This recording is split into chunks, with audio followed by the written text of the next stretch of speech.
Hi, I'm Celeste from Bookish and Belle, and I'd like to share with you my tips for having a more effortless, minimalist holiday season, particularly with regard to Christmas, although some of this would of course be applicable for all kinds of holidays where there's gift giving or feasting or just basically any kind of pressure that you feel like is distracting you from enjoying what's really important about the holiday. So, starting off, it probably goes without saying, but avoid the shops on Black Friday.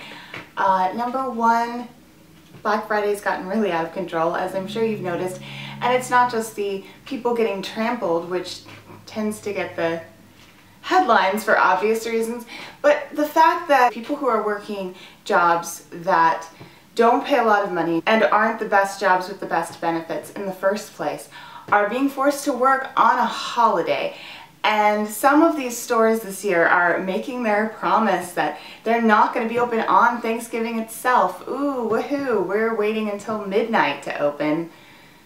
And it's like, I really feel like Chris Rock in his joke where he's talking about people that are like, oh, I take care of my kids. I've never been to jail. Like, you want some credit for something that you're just supposed to do. You're not supposed to be open on Thanksgiving.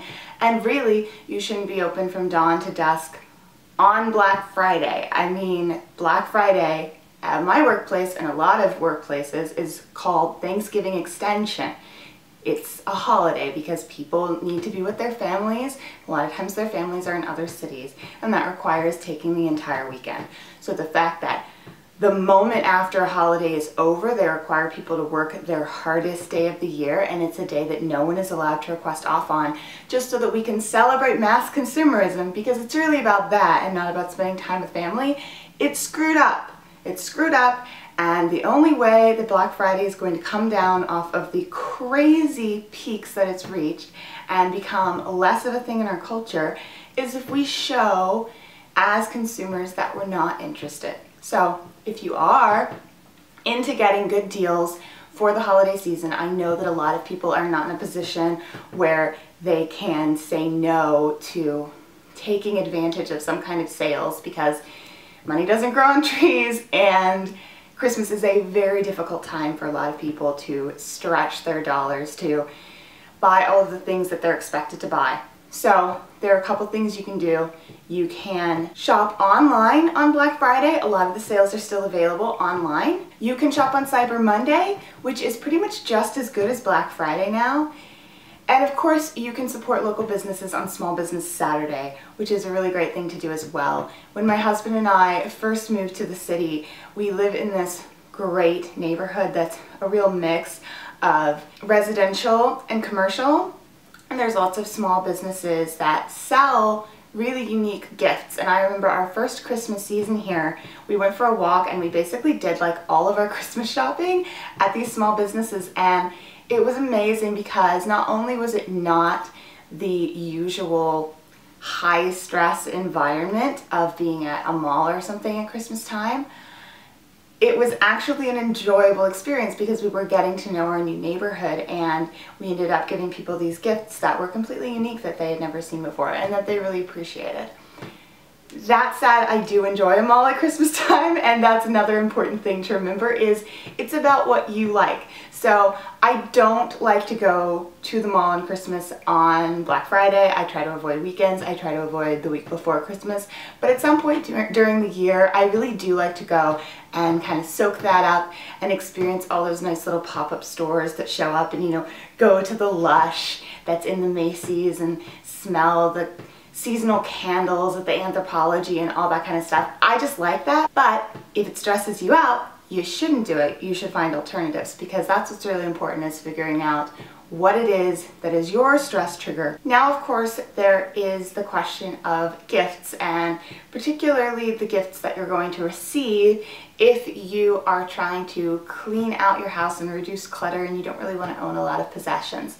So there's a few ways to tackle this. One thing is that you can tell your friends and family about how getting rid of so many possessions and really clearing space in your house has been so good for you, and how you don't want a big buildup of things, and then encourage them to either purchase things for you that are consumable in some way, whether that be food, bath products, some kind of experience voucher like tickets to a show or a gift certificate for a massage or something like that. Or you can also create something along the lines of an Amazon wish list and give that as a suggestion of things that you actually do need. Now, this is of course something that you know your own family, and you have to navigate this in a way that isn't going to be insulting in any way, and I don't think that it's a good idea to ever be like, this is my wish list, only get me things on this or I'm not going to be happy. Like, obviously this is about handling the whole thing with graciousness, but it can be helpful to create a wish list and produce it for people in a way that says, hey, if you're looking for ideas, my husband and I actually really need this toaster oven. That's something that my husband and I asked for when we bought our house, and my brother bought it for us. And it was great because it was like he was looking to get us something. It ended up being something where he really appreciated knowing what we would actually like, because how was he to know if we wanted a toaster oven or a microwave or whatever it was? As the case may be, we're weirdos and we don't have a microwave and we don't want a microwave, and we really wanted a toaster oven, and we use it all the time, and it was a great gift, and we're grateful for him giving it to us. So I think that that's something to remember, is that sometimes there is a really gracious way to give someone that idea. And you can also help the other people in your family or your spouse or your children or whoever it might be by sort of running that interference for them. So a lot of times what happens is family members will ask my husband what I want, or they'll ask me what he wants, because they do want it to still be that element of surprise, but they also want a little bit of guidance. And so if, for example, you have a partner and you guys can get together on that and sort of share your lists and know what those things are that you actually do need in your life that you've been putting off buying for yourself, because if you're like me, you sort of like make those lists because you don't want to buy anything impulsively. And by the time it gets to Christmas, you have a better idea of what things you actually want. And then if someone comes to my husband, he can refer them to the list or look at the list himself or point to the specific thing that he knows is going to be a good thing for them to buy for me because it's the right price point, or they would be good at picking out that thing, etc. So consumables and things that are actually on your list is a good way to go. Now, of course, you're going to get lots and lots of gifts that you don't need in your house, that you don't want, that are stacking up, that are not consumable, that are consumable but you don't want to consume them because like it's a soap that you don't like the smell of, etc. And the important thing to remember about these is that it's okay to get rid of them, and it doesn't mean you're not grateful. For the most part, you can get rid of things that a person gave you and they're not going to notice that it's not in your home. Except for things that are really large, people tend to not notice that. And if you are grateful in that moment and you really share your gratitude with that person, then the gift has served its purpose. Its purpose isn't to sit in your room and take up space and make you feel miserable and then feel ungrateful for feeling miserable and just create this guilt cycle.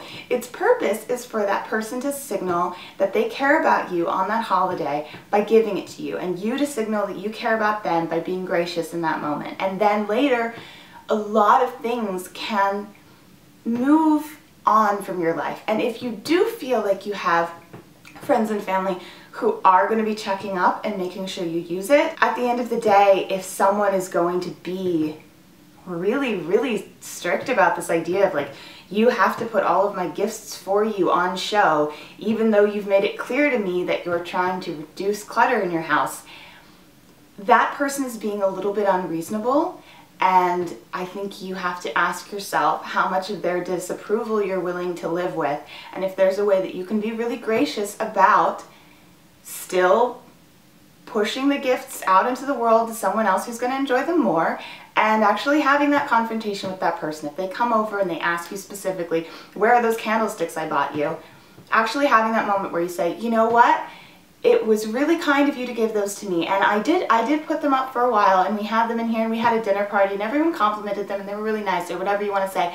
And then we did another round of decluttering. You know, I've been telling you that I've been decluttering my house, and we decided that they were just a little bit too formal for us, and they had already served their purpose. So we really enjoyed them at that dinner party, and now we've gone ahead and given them to my friend Serena because they're really her style and she's enjoying them. Say something like that, be as gracious as you can about it, And if that person decides that they're still going to start a fight with you, there's a certain amount of things that you can't avoid in your life because you're not responsible for everyone else's attitudes and their behaviors. And one thing that I've really learned for myself is that I depend a little bit too much on other people's approval, and sometimes I really need to question, am I the one being ridiculous here by bending over backwards to please someone else about something that is unreasonable for them to ask me to do? And gifts are supposed to be about love, and they're supposed to be about expressing that connection. And most people who are reasonable and understand that are not going to notice that it's not in your house. And most people who really, really support your life choice and understand your life choice are going to take your advice and give you a box of homemade cookies or one of the things off your wish list. It just comes down to you being proactive about saying, just because I don't want to support mass consumerism and have a bunch of things in my life that I don't need doesn't mean I can't celebrate Christmas exactly the way I always did and get all of the joy out of it that I always used to. Thank you so much for watching this video. If you enjoyed it, please click the thumbs up button right down there. That actually helps me out a lot. It makes me show up higher in search results so that other people can find the stuff that I create. And also, if you feel like this is applicable or you want to give a little bit of hint to other people in your life, please do share this on social media, because that also helps me out a lot and it helps other people who might be interested find me.